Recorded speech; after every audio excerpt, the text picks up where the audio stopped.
सहना भवतु सहनौ भुनक्तु सह वीर्यङ्करवावहै तेजस्विनावधीतमस्तु मा विद्विषावहै। ओम शांति शांति शांति।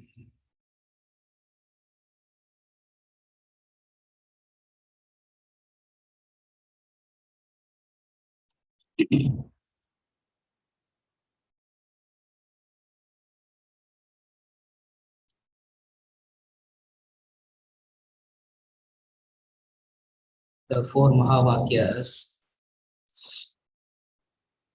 how much ever you read about those Mahavakyas, you can still keep talking about it. You can still keep reading about it. But somewhere we have to conclude, no? So we try to finish up.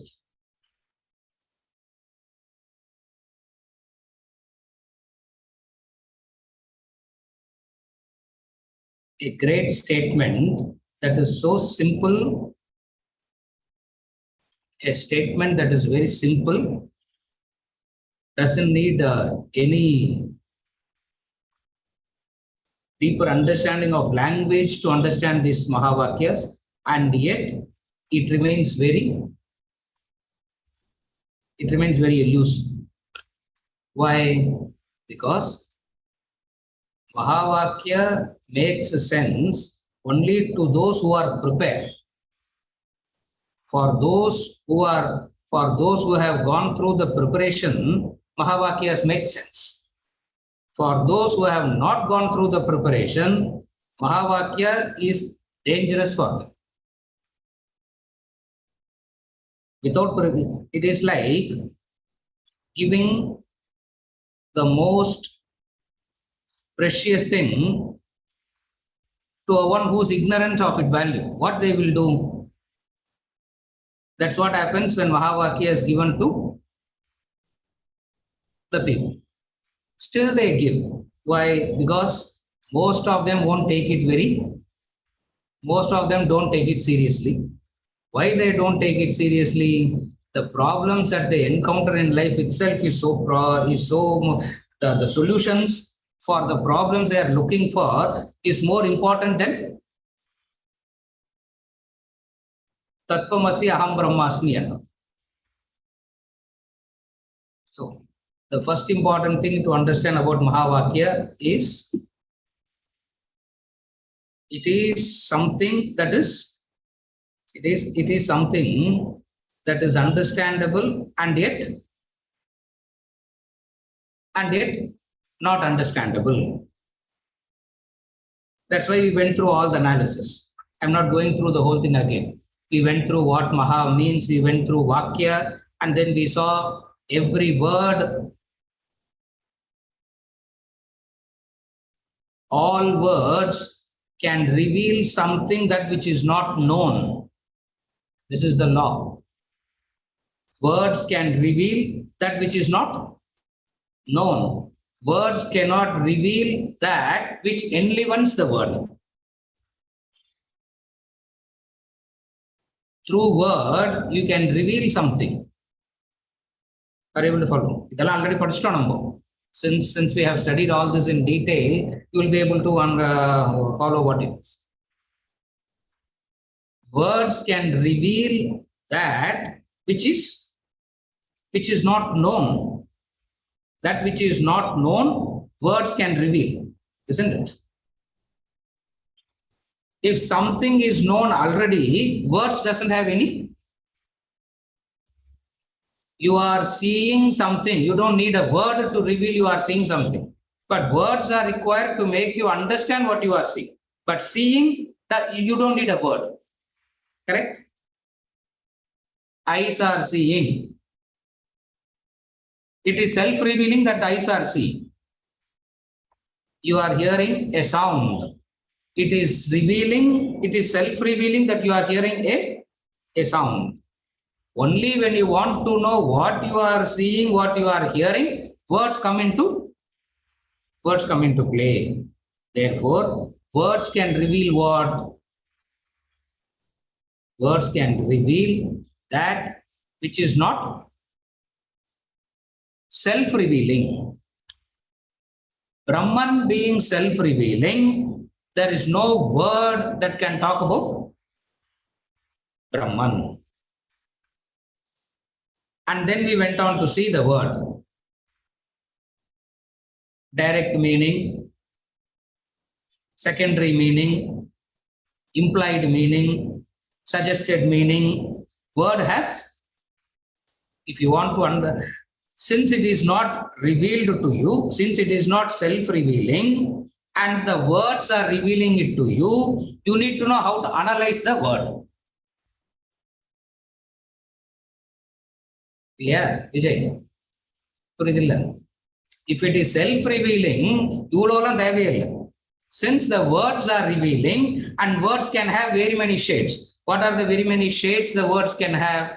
A word can have a direct meaning, a word can have a secondary meaning, a word can have an implied meaning, a word can have a suggestive meaning. It means you should know the art of interpreting the word. You should know how to interpret the word. It's a technique. Sir. We have a problem and we want solution to our problem. We are not interested in your primary meaning, secondary meaning, implied meaning. If this is what Vedanta is, I wouldn't have come into Vedanta only in the first place. So Vakya means that which reveals that which is not revealed. And why it is called Mahavakya? Because these words try to reveal that which is impossible for the words to reveal. That's why it's called Mahavakya. Ordinary Vakya and Mahavakya.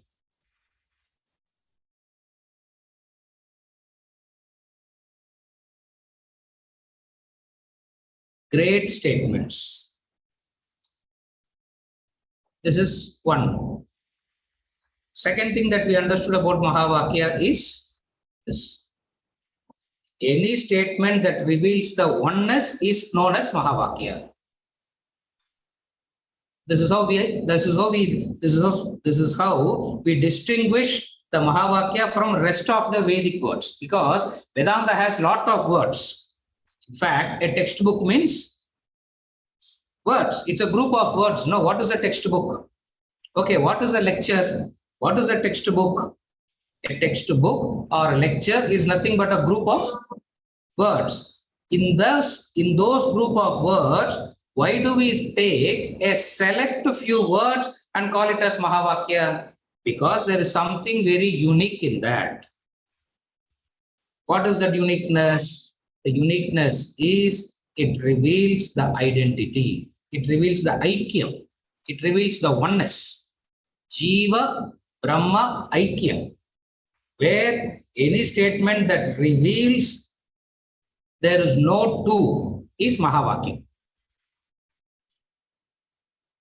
Again, I repeat.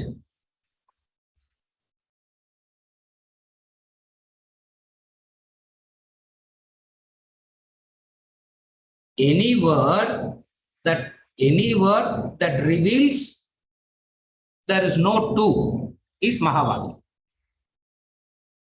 Because all words can reveal only the duality. A word that come and say there is no two is called Mahavakya.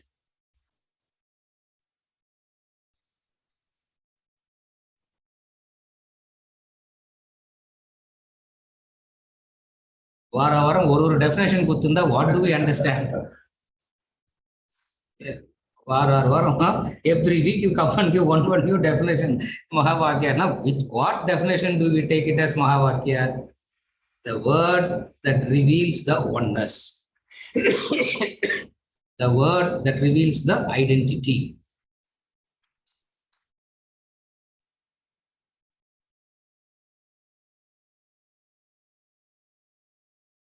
All transaction happens in duality. Subject-object relationship has to be there. The two has to be there. Something that comes and says there is no two. So what is Mahavakya here? So any statement in the Vedas, any statement in the Upanishads that say there is no two is called a Mahavakya. You have a body, you have a mind, you have an intellect. It's not a Mahavakya. The world is Dvandvas. It's not a Mahavakya.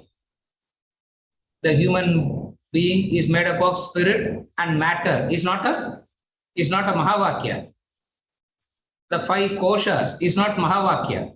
The gross body, subtle body, causal body is not Mahavakya. The waker, dreamer, deep sleeper is not Mahavakya. Why I am bringing in all this is Vedas, Vedanta talk about all this.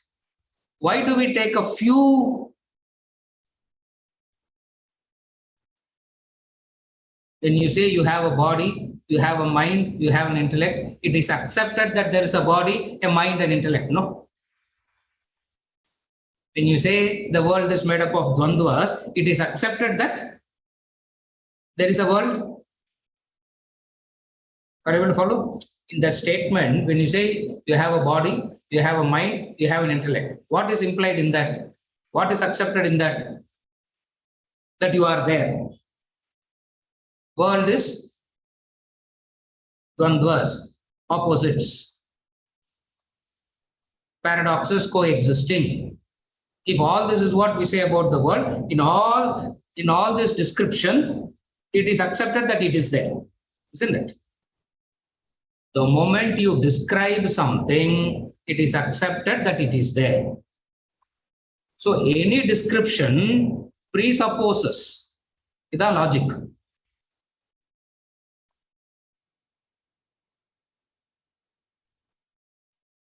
Venkatachalam. Ida logic. Any description presupposes an existence. What Mahavakya comes and says? All that is defined as though that is presupposed there was an existence is wrong. Abdin அதை negate பண்றதா Mahavakya. So Vedas, Upanishads have these two types of statements, and we take out a few from these and call them as Mahavakyas. Are you able to follow? Then we understand the uniqueness of the Mahavakyas. When you say you have a body, you have a mind, you have an intellect, it's not a Mahavakya. It's a description. Description implies? Description implies a perceptible, conceivable existence. Any description implies a perceptible, either it is perceivable by senses or conceivable by the intellect. So either way it is accepted. Mahavakya comes and says all that is described there, all that is happening there is not the truth. Is not the truth. Why? Because the distinction of seer, seen doesn't exist. The distinction of seer and the seen doesn't exist. Tattvamasi Shvetaketu. That's how Tattvamasi comes. Tattvamasi Shvetaketu. What you see as two is not two.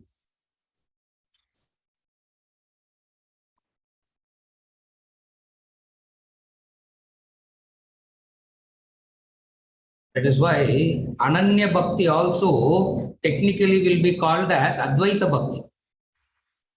Ananya Chinta will be called as Advaita Bhakti. And Bhakti always is in Dvaita only. How can Advaita and Bhakti go together? Because Bhakti means you have to have somebody you need to have the other, no? So Ananya Chinta at one stage becomes this Dvaitam, the two should become non-two.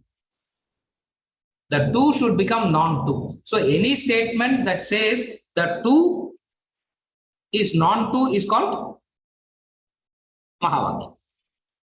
Clear? This is the definition of Mahavakya. And we have seen samples of Mahavakyas. Even though we saw the Upanishads have lots of Mahavakyas, for introductory purposes, we take only the 4. It's not that only these are the 4 Mahavakyas. There are lots and lots of Mahavakyas, and we saw, I gave a list of other Mahavakyas also.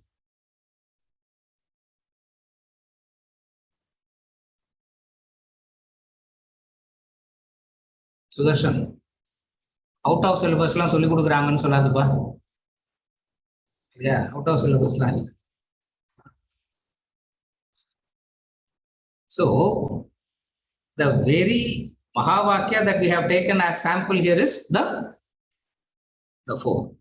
The 4 is the first one from the Rigveda, Aitreya Upanishad. Prajnanam Brahma. Shukla Yajurveda, Brihadaranyaka Upanishad. Aham Brahmasmi. Samaveda, Chandogya Upanishad, Tattvamasi. Atharvana Veda,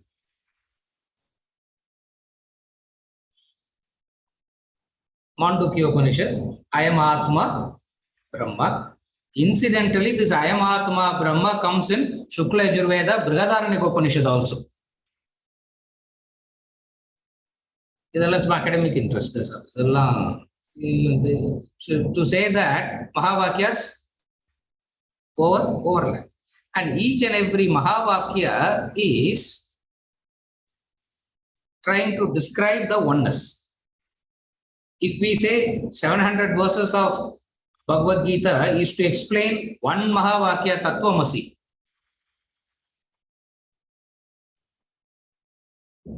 the one simple word Tattvamasi is what Krishna takes 700 verses to explain in Bhagavad Gita. If we say that, then we can understand how much potent they are.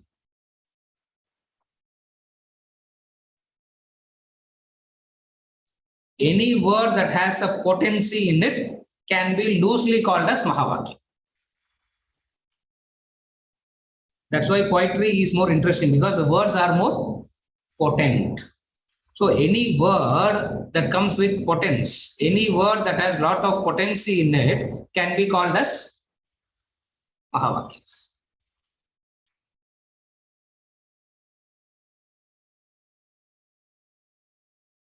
You have a body. Body is made up of organs of perception, organs of actions. You have a mind.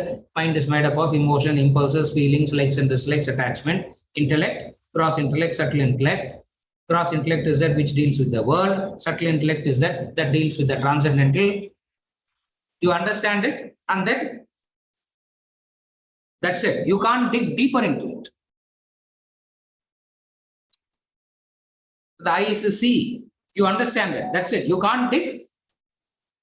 What can you dig deeper into it? Can you? That's it. Mahavakya are those which you can dig deeper. How do you understand that? 700 verses of Bhagavad Gita to explain one Mahavakya Tattvamasi. It means take 4 Mahavakyas. How many scriptures you will be need? How many verses you will be needing to understand the 4 Mahavakyas? Prajnanam Brahma, Tattvamasi, Ayamatma Brahma, Aham Brahmasmi.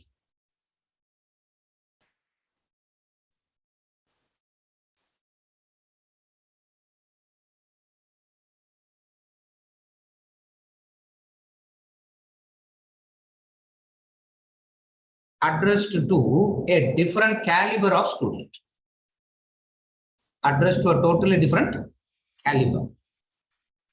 And by caliber in Vedantic language, by caliber, we don't mean the intellectual caliber. We mean the inner purification. By caliber, what do we mean? Extraordinary student, we say. What is that extraordinariness of the student?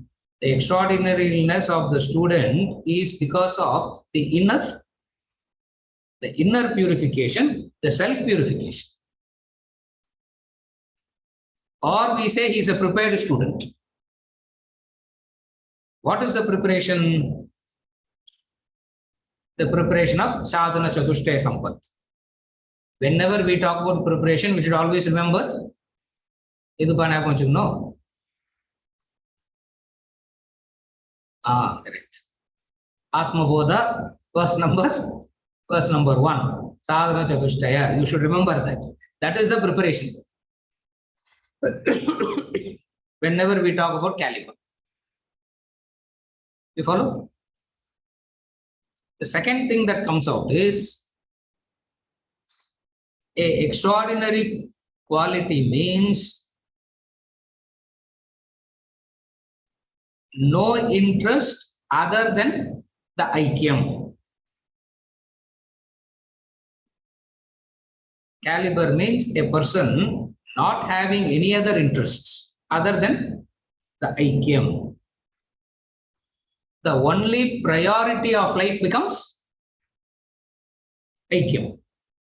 That is why we say that student doesn't have any karmas, that student doesn't have any obligated duties, that person who has only aikyam is free from all duties and obligations. And that person is called a sannyasi. That's why they say a sannyasi has no duties. Sannyasi has no obligations. Why? Because the focus has shifted to aikyam. So what the guru does, before they teach Mahavakya, they check whether the student is qualified or not. They want to check. Before they teach Mahavakya, they will check whether the student is qualified.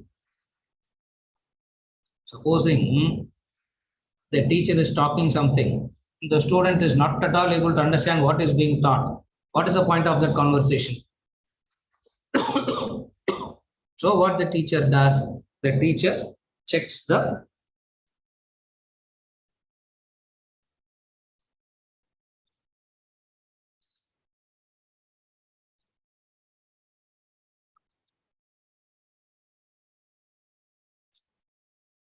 the teacher checks whether the student is qualified.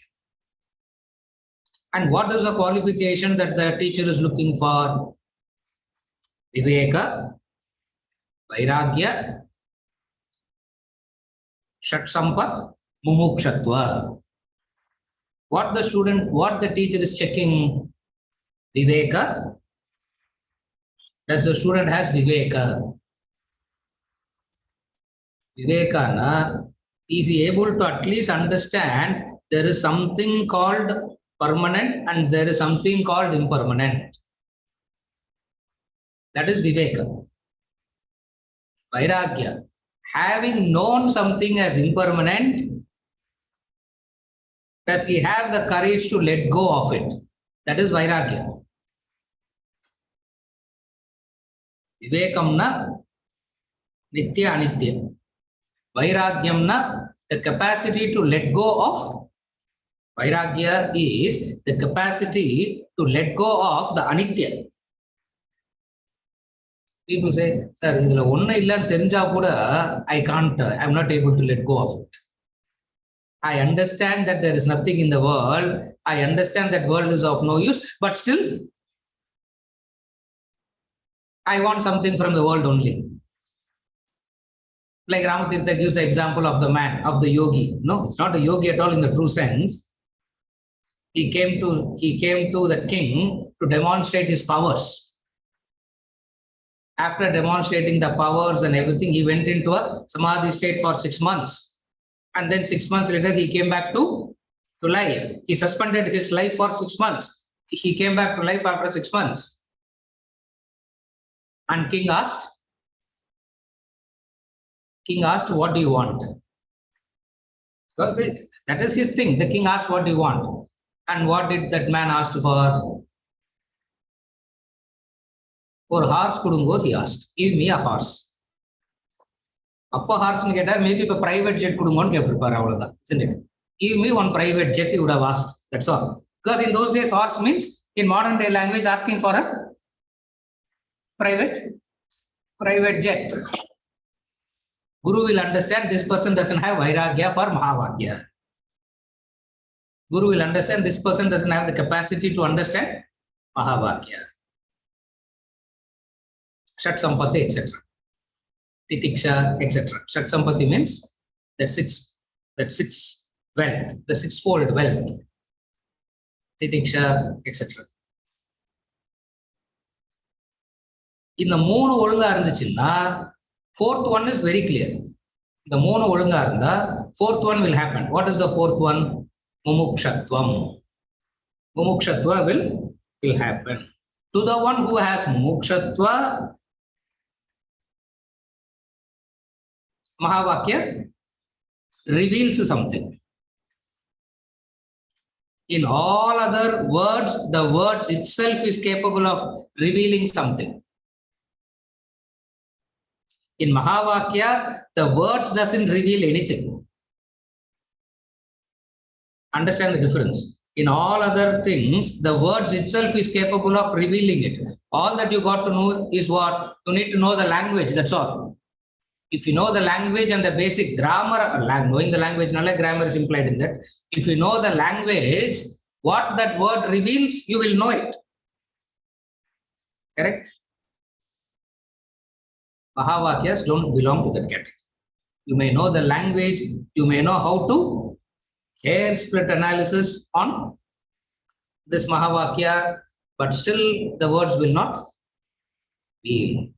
Therefore, Mahavakya is for the prepared student. By prepared student, we mean very clearly preparation in the sense of inner maturity. Preparation in the sense of self-purification.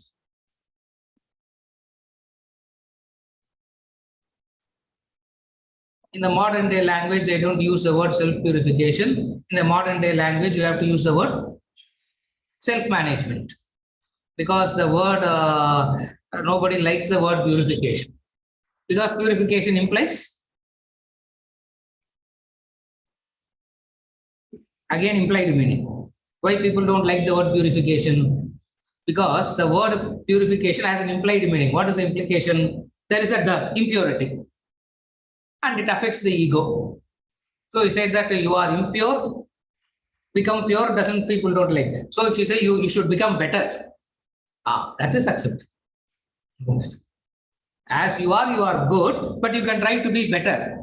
It's different from saying there is dirt, get rid of the dirt. What you would like to hear? There are two ways. Are you able to follow? In the rendithila, what you would like to hear? A person of mukshatva will like to hear self-purification.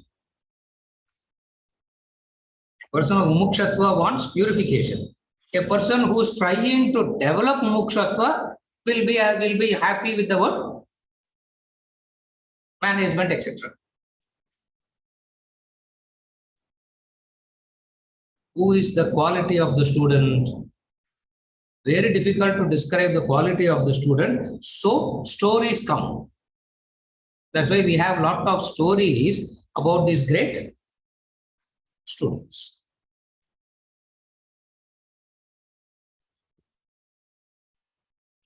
Lastly, Upanishad is an Upanishad only because of the quality of the student sitting and listening.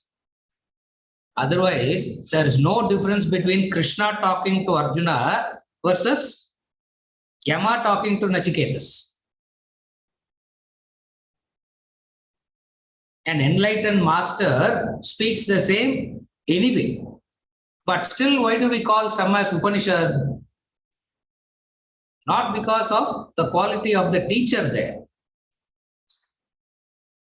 Upanishads are wonderful because of Shankar. Upanishads are beautiful, extraordinary only because of the caliber of the student, not because of the caliber of the teacher. Because the caliber of the teacher is anyway the same. all enlightened masters, the caliber to communicate Brahman is the same. But yet, why do we don't call Bhagavad Gita as an Upanishad? Why do we call Keno Upanishad or Mandukya Upanishad or Isavasya Upanishad? Because the student sitting and listening is very different. And what the enlightened master is looking for, the enlightened master is also looking for that kind of a student. Because when that kind of a student comes and sits, the entire conversation can be happening on a totally different plane. When the student is not yet ready, the teacher has to say what all they don't want to say. When the teacher is ready, when the student is ready, they will say what the truth is. When the student is not yet ready, they have to say things to keep the student occupied until they develop this maturity. You follow what I'm saying? So Krishna has to keep Arjuna engaged for a long time. A Nachiketas, a Yama will not do that with Nachiketas.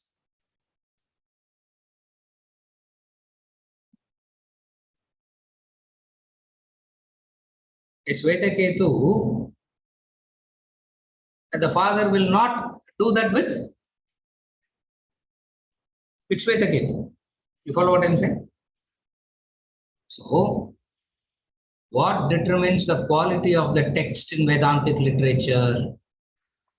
The quality of the text in Vedantic literature is determined by not the quality of the teacher. Because normally, we always go by the quality of the teacher, isn't it? In normal education, we look for the quality of the teacher. In Vedantic literature, we don't look for the quality of the teacher because all enlightened masters are the same. One. Number two is how arrogant a student should be to check on the quality of the teacher. It is like the modern day, no? The modern days, it's so surprised that it is happening in high school and all.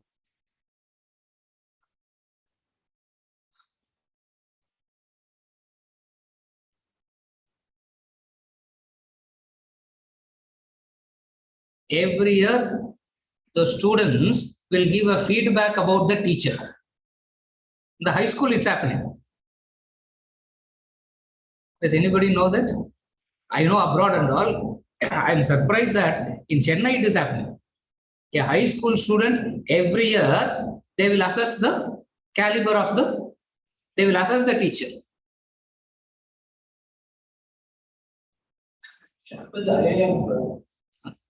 What a fall it is where a high school student is assessing now on what basis they will assess? On what basis you will assess? Paga nalla irukkrara? Yeah, how you will assess? முதல்ல அவர் பாக நல்லா இருக்கிறாரா? நம்ம சொல்றதுக்கெல்லாம் S சொல்றாரா அல்லது கரெக்டா சொல்றாரா? On what basis will they assess? Therefore, in Vedantic literature, we don't go by in so many in the so many universities that I teach. The first thing that they ask is, do you take feedback? I say, I don't take feedback. If you want, you take, and I don't even want to know what that feedback is because I know the feedback. Next week in class one, the feedback. What is the problem? Nobody is going to say we want the class next week. No, feedback is very obvious.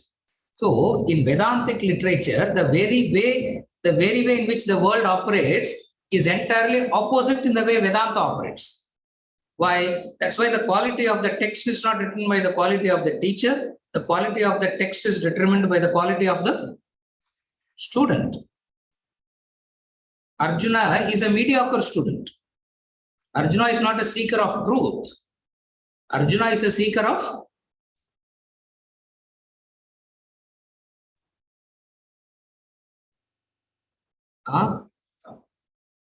Arjuna வந்து crisis management student.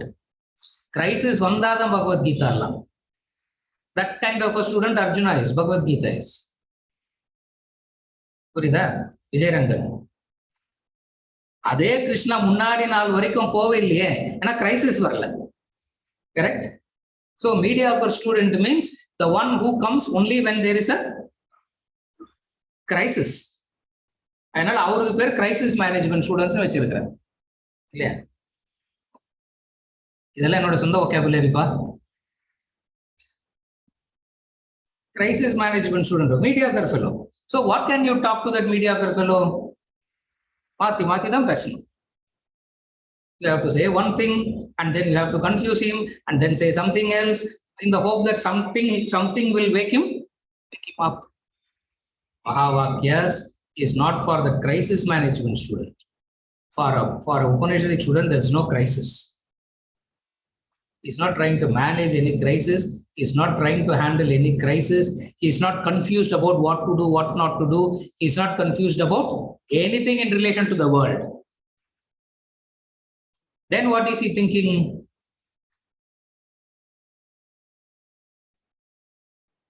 The two should become one. The two should become one. That is called the Uttamadhikari. That is called the Upanishadic student, Uttamadhikari.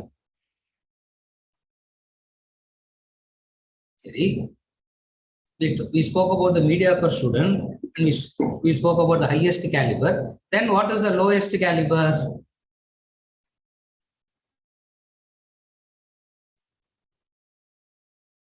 What is the lowest caliber?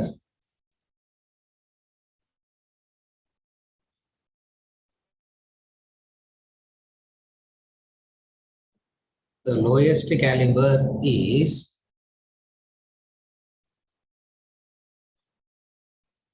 outsourcing everything. That's the lowest caliber. Outsourcing everything.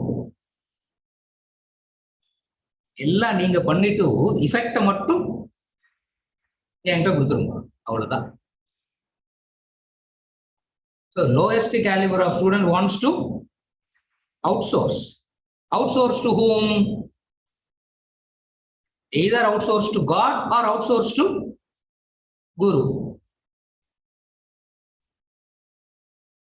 எப்பெல்லாம் outsource பண்றோமோ அப்பெல்லாம் we should understand that we are in the lowest category. Mediocre, Arjuna types. Uttamadhikari, Mahavakyas are to those Uttama Adhikaris. And what is this Uttamadhikari means?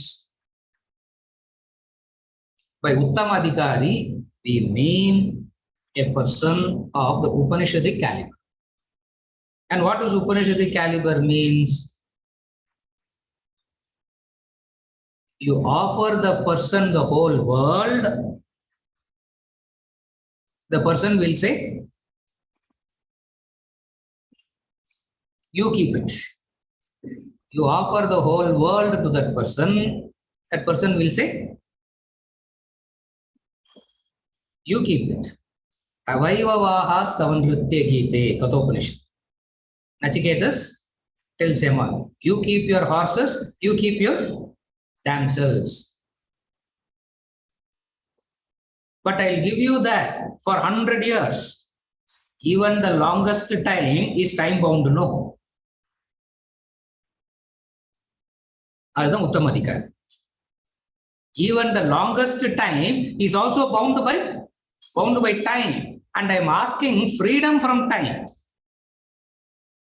I'm not asking you for longevity here.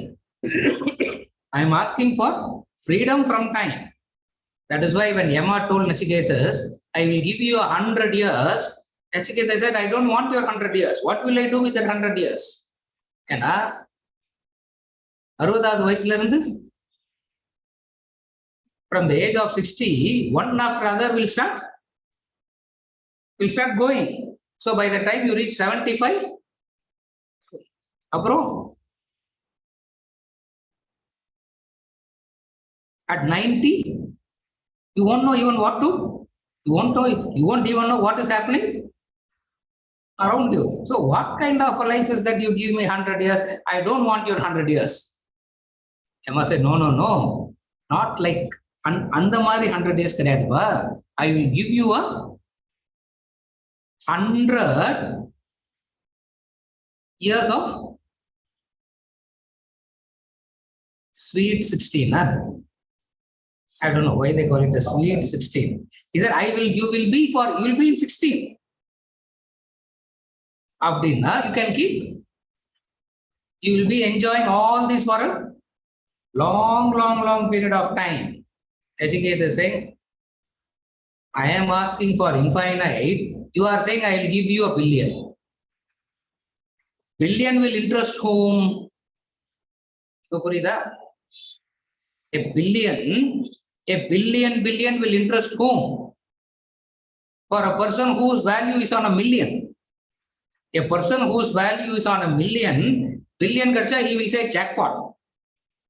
For a person whose focus is on infinite, you give him a billion. What he will say? Keep it. That's Mahavakya. This mindset is, this kind of inner maturity, this kind of a mindset is essential for understanding Mahavakya. Prajnanam Brahma. I'm going to summarize all the four today quickly. Prajnanam Brahma. Consciousness is Brahman. Consciousness is the technical word for God. The Upanishads don't use the word God. Upanishads use the word consciousness. So consciousness is, what is God? Consciousness is God. That is why the individual is called conditioned consciousness.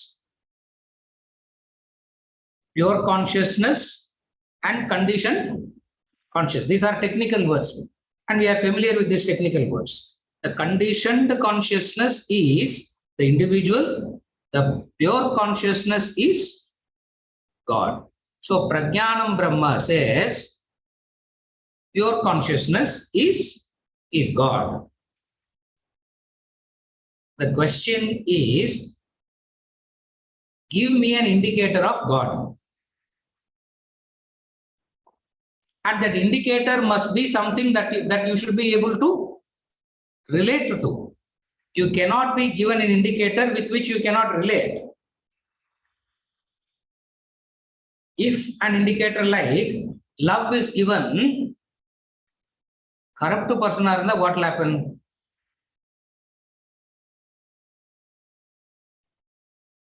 You will still love her. There it is confusing.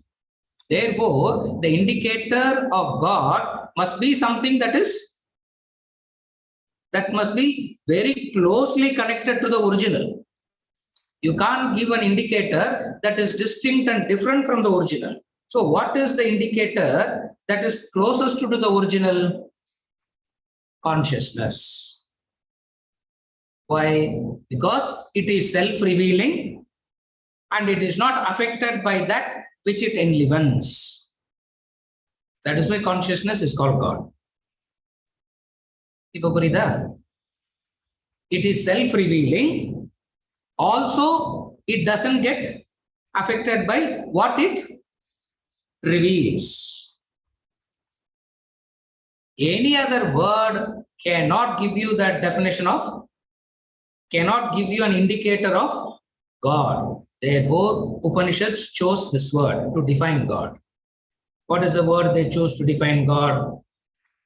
Consciousness. Prajnanam. Jnanam means revealer. Revealer means consciousness. The objects are revealed by the eye. The eyes are revealed by the mind. The mind is revealed by the intellect. What reveals the intellect?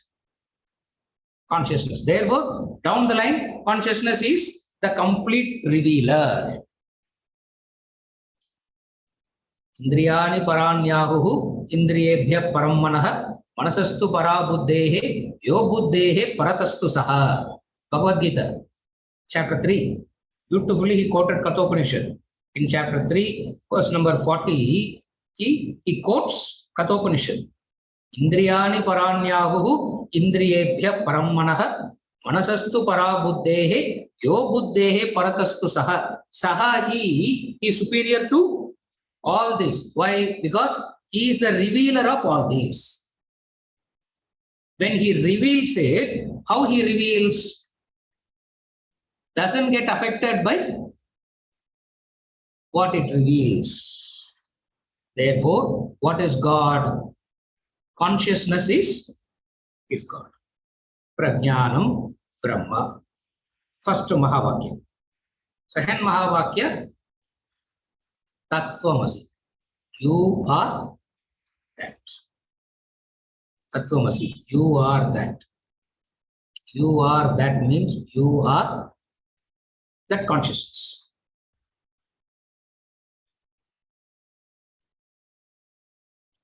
And it is not a fact that the Guru is teaching you, the Guru is making you aware of the already existing reality. So Tattvamasi is not a teaching, Tattvamasi is a reminder of that which is there already. Are you able to follow? Very simple. Yeah, customer is very easy. Very simple statement. Yeah. Because you are conscious. You know that you are conscious already. You know that you are conscious. Do you need to do? Does somebody has to come and teach you that you are conscious? Somebody has to come and teach you what apple is. Somebody has to come and teach you what orange is. Somebody has to come and teach you what others is. But nobody needs to come and teach you. You are conscious. Therefore, the second Mahavakya, Tattvamasi, doesn't teach you anything actually. It's only a statement of fact, which is an ever-present fact. Revealing a fact that is ever-present. That is Tattvamasi.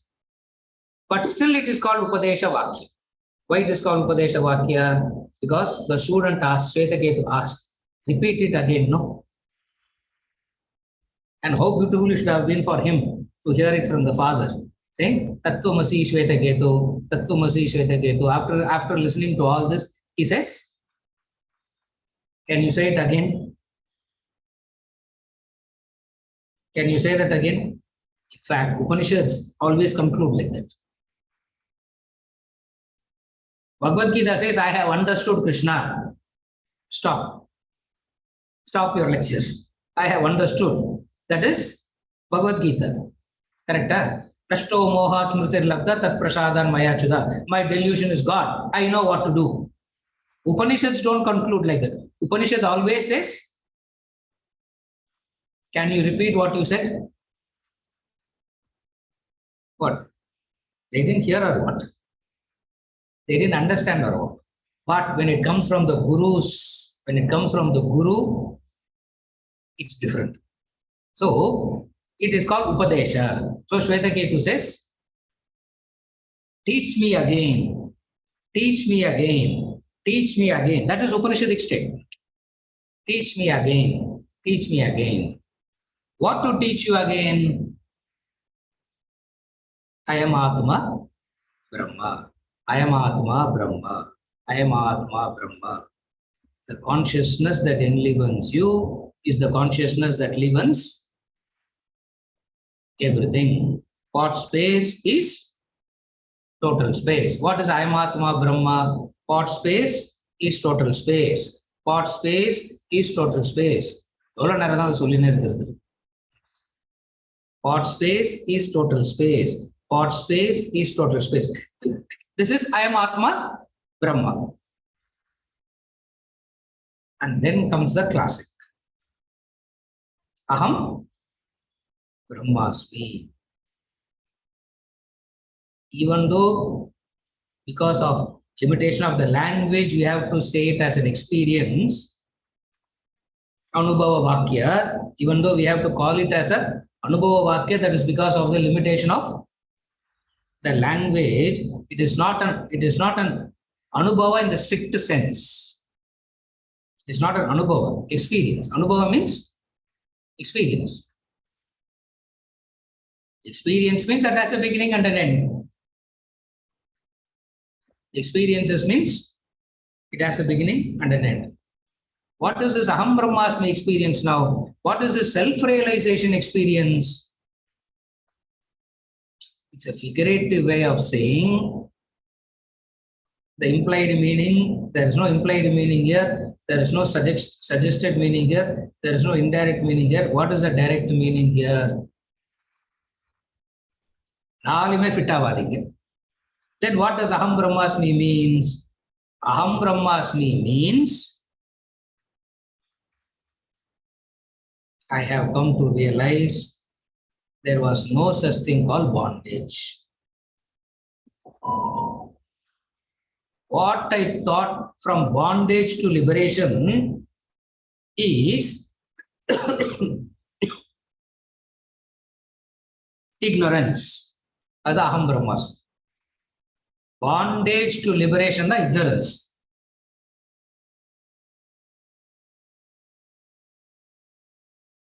இதெல்லாம் advanced ஸ்டூடெண்ட்ஸுக்கு தான். அப்புறம் எதுக்கு இங்க பேசுறோம்? ஏன்னா அந்த chapter இருக்கு அந்த புக்ல, அதனால பேசுறோம். இல்லைன்னா we will not even study. அது எதுக்கு இதெல்லாம் பேசணும் இருக்கிறோம்? Aham Brahmasmi is a revelation of Nitya Muktaha. Nitya Muktosmi Nirmalaha. You remember that shloka? Nitya Muktaha, Atma Bodha. Nitya Muktaha. I am the ever liberated one. That ever liberated one says Aham Brahmasmi. It means what? All Mahavakyas doesn't reveal anything at all. Prajnanam Brahma. What is the revelation in that? Tattvamasi. What is the revelation in that? Pot space is total space. What is the revelation in that? You are ever liberated. What is the revelation in that? That which is so obvious and yet we miss it, it reveals it. It is not the complicated one that is revealed. Mahavakya reveals that which is so obvious. Mahavakya reveals that which is so obvious. Mahavakya reveals that which is ever. It reveals the ever present one. It is not revealing anything as such, because your conscious is known. You know that you are conscious. Correct? And you know everything because you know yourself only because you are conscious. Correct? You know you are here because of what? If seeing, smelling, tasting, touching and all goes away, will you become unconscious? Will you still not know you are there? Yes. Example.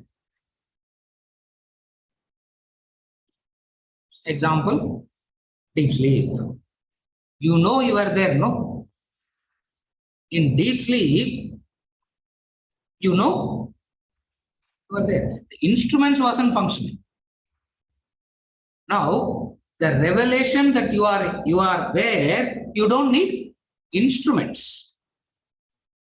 If the instruments is needed to reveal your presence, it means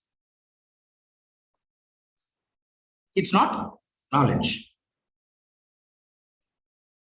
You don't need instruments to reveal that you are present. How do you know that? Simple example, very simple. Having woken up, you will not ask the person next to you, are you sure that I have woken up? You were sleeping, you woke up. Having woken up, will you ask the person next to you, are you sure that I have a doubt? What is the doubt? Now, motion tenna doubt irukudhu. Now, motion irukkrana, will you ask anybody? You will not. Why? Because it is a fact that it is revealed by itself. You follow? So Prajnanam Brahma says consciousness is God, consciousness is ever present, consciousness is everywhere, is not something that you are newly aware of. It is there already and it reminds you of that which is there already. One. Tattvamasi.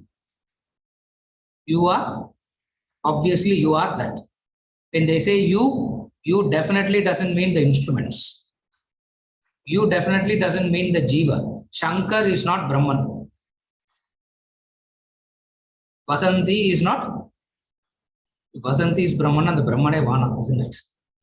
So it means Vasanti is not Brahman. That which enlivens Vasanti is Brahman, not. So you are Brahman. Now Vasanti can't go back saying Vasanti equals Brahman. I am Atma Brahma. I am Atma Brahman.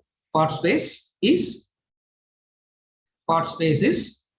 Pot space is total space. This is a remembrance there. But we need that remembrance. Why? Because we segregate the two. Pot space is different from total space, and we have segregated. Therefore, we need. When you do all these processes rightly, when you go through the spiritual processes understanding rightly, you will come to one conclusion. A grand revelation, a grand understanding, a noble understanding, which because of shortage of words, it is called as Anubhava.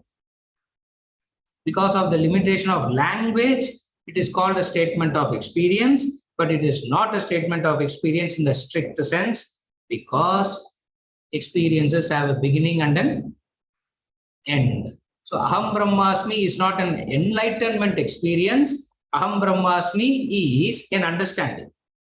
What is that? Snake never existed. Will you say the snake became the rope? Sollu mudiyuma appadi? The snake came out of the rope, as it were. Abdinna, the snake can become the rope, no? You can't say that. Why? Because first of all, snake varla vella irundha. Vandadana thirumbi ulla porthu. Vella vanda actually it can. If a rope can produce a snake, the snake can get converted into rope. But the truth is what? There is no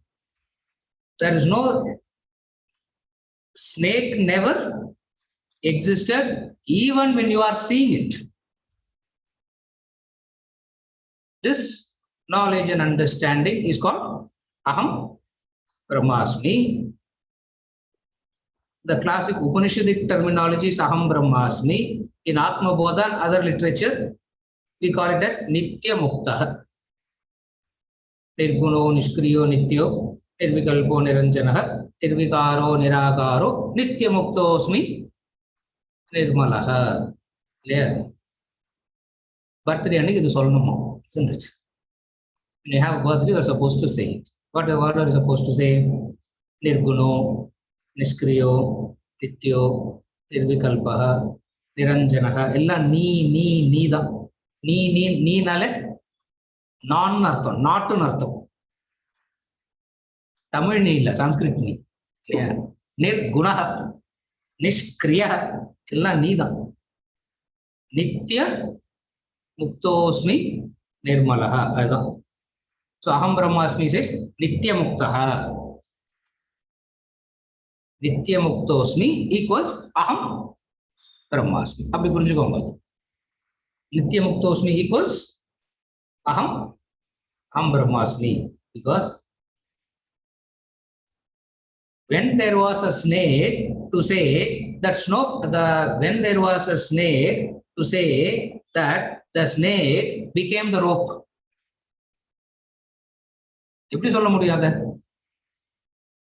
You cannot say that, no? This is the Mahavakyas.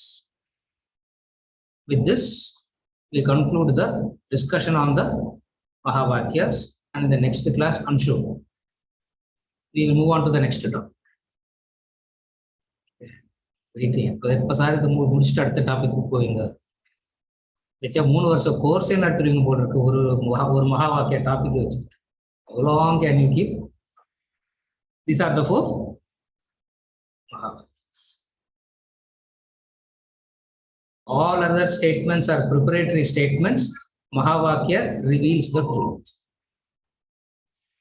With this, we conclude the topic Mahavakyas. Whatever the next topic is, we'll continue with that from the next session.